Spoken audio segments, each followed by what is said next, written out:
this bit's 20 minutes and it's the big picture. So because Krista's in the room and she's now head of academic life at Carey College.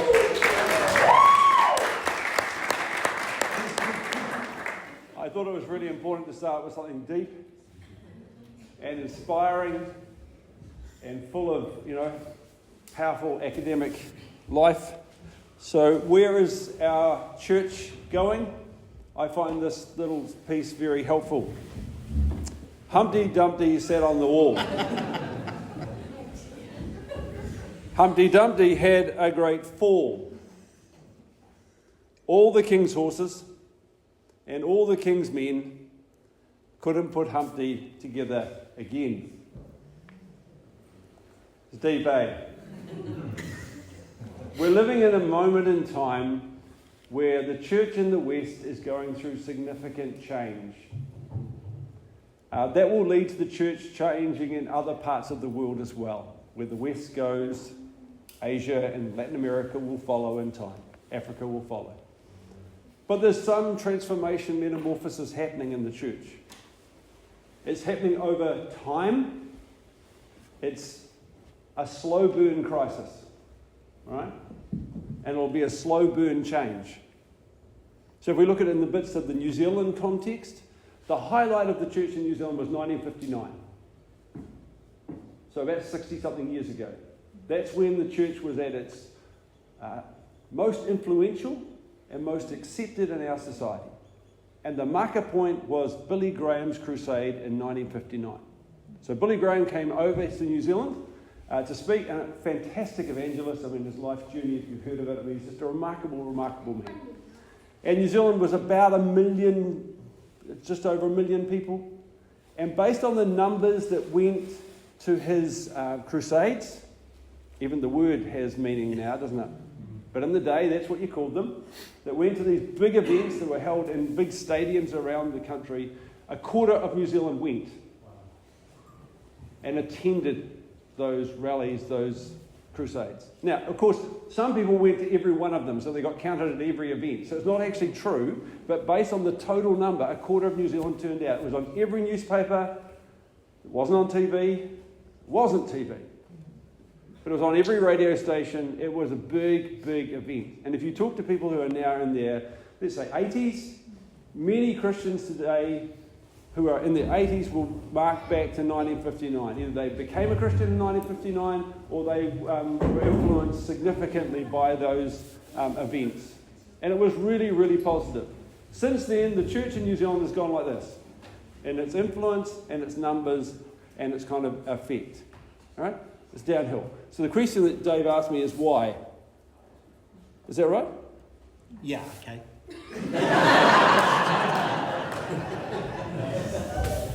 So I want to suggest some things that are happening. Now, these are not just happening for us, these are happening around the world. And the first thing is a real crisis of meaning.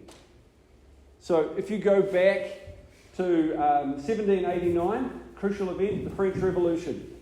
Prior to the French Revolution, there was this understanding, people didn't necessarily agree with it, but there was a societal understanding that there was a spiritual story that we were all part of. God made the world, God made us, God has a purpose for us in the world, God will take us into God's eternity. Now, some people didn't believe it, but societally that was kind of accepted. Now, of course, other cultures had different stories, but they were nevertheless God stories. Hindu stories, Buddhist stories, Muslim stories, Sikh stories. There was a spiritual, the word is meta-narrative, big story that everyone kind of fitted into and held us. 1789, French Revolution was a move to secularism. So a move away from a belief in God. Started obviously with the French, and they went to the future will be shaped by humans. Our rationality, our science, our education gives us hope for the future. Okay? And we lived with that. That spread from there around the world. And for many people, they moved away from a God story to a human progress story. Sadly, it ended in 1989, 200 years later, with the fall of the communist system in much of Eastern Europe. A realization that our human progress was not taking us to a better place. And the experiment of communism that had all those hopes for the poor that Marx talked about ended in disaster. I'm actually reading at the moment Alexander Solzhenitsyn's book, The Gulag Archipelago, which is a frightening story of how Russia used power to control its people. And he estimates 66 million people were killed by the Russian leadership across a 50-year period, 60-year period. So the first thing we hit is a crisis of meaning. How long have I got, Dave? Second thing we hit is a crisis of hope, not surprisingly. If we lose a sense of progress, a sense of going forward, then what's our hope in? And this really came about through the two world wars.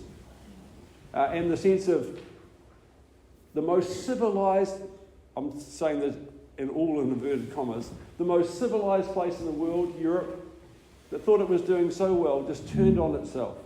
And the most horrific things happened. And with that became a kind of malaise in a sense, we can't help ourselves move forward. How could we exterminate 6 million people?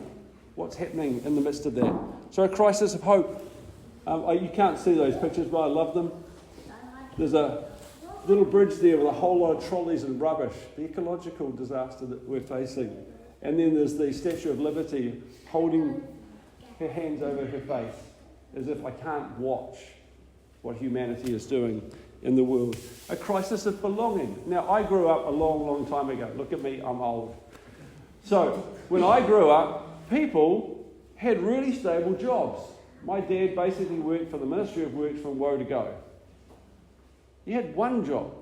No one in this room thinks about having one job for one organisation or even one career. We think far more. So the loyalty of the individual to our workplace and the loyalty of the workplace to the individual has been broken down.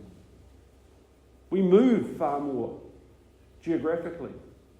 When we meet as a family, the place you'd expect to have the most stability, often in families, there's a new person arriving every Christmas as someone changes partner or blends a family. And things are constantly on the move. People shift organisations. I mean, we choose our church by the basis, do they play the sort of music that we like? We don't go to the same church forever and ever. When I went to Wellington Central, which is church was very traditional, Oxford Terrace on steroids, and the person who was there with me, he made the comment that if you're over 65 in this church, you come to it because you're Baptist. If you're under 65, because you come to it, you are Baptist. Do you get the difference? And as you get younger and younger, there's less and less affiliation to this kind of grouping, whatever it might be, whether it's the darts club, whatever, a crisis of belonging, a crisis of debt. Capitalism was built on the ability to work, to save, and to grow. Now it's run on debt. Our whole system of economics has shifted its basis. And increasingly people plan to die in debt. That was never the beginnings of the capitalist movement. And I love that picture, you can't see it, but Jesus hanging on the cross with shopping bags hanging off his arms. A different kind of belief. A crisis of reality. For most of our human history, space and time have located us. But now, because of virtual media, space and time don't locate us. Many of you probably think, and this is like weird to me, that the virtual world is a real world. Social media is real. All of that is as real as this world. I'm still old enough to know, no, this is the real world and that's La La Land. But I know many of you think La La Land's the real world. And so the sense of being grounded in time and space, that was really cheeky, I know. Sense of being grounded in time and space is different now. Space doesn't hold us. We can talk to anybody, anywhere about anything and get information from anywhere and anything. And time doesn't hold us in the same way because it's all live, it's all going, it's all there at the same time. A crisis of participation. With the distrust in society, the distrust in progress, the distrust in democracy, the distrust in hope, people don't want to be part of it anymore. Now, of course, that's not true of anybody, but across the Western world, the percentage of people who are participating in civil society, who are participating in the democratic process, is declining. And sadly, it's declining most amongst the young. Now, there are protest movements, there are online protest movements, there's those sort of things happening, which is a counter, but generally, there is a cynicism, a critical voice that's stopping people from participating in the way, or trusting the system in the way that they might have. And what's changed? An identity crisis. That's a picture of a young woman with a question mark over her face. Who am I? Where do I belong? What is my purpose? What is the future? Where do I fit? And for many people, that's a reality. There's a constant need to renegotiate and to reaffirm my identity in a way that in a previous period or a more collective society, that wasn't the case. So massive, massive changes. Sociologists talk about this as a move from a fixed world to a liquid world. Do you imagine being on land, solid, to being on water, liquid? And living and navigating a liquid world is quite different. The church is really struggling to make these changes. So insanity is doing the same thing and over and over and expecting different results. Fundamentally, the church in the West is doing the same thing again and again and again and again, and thinking doing it that way is going to change it. But Humpty Dumpty's falling off the wall, and all the king's horses and all the king's men don't know how to get Humpty back together again. Who are the king's horses and the king's men? They're the religious leaders. They're people like me, who grew up in the system and who know the system, who live the system, who speak the system's language. We can't fix it on our own.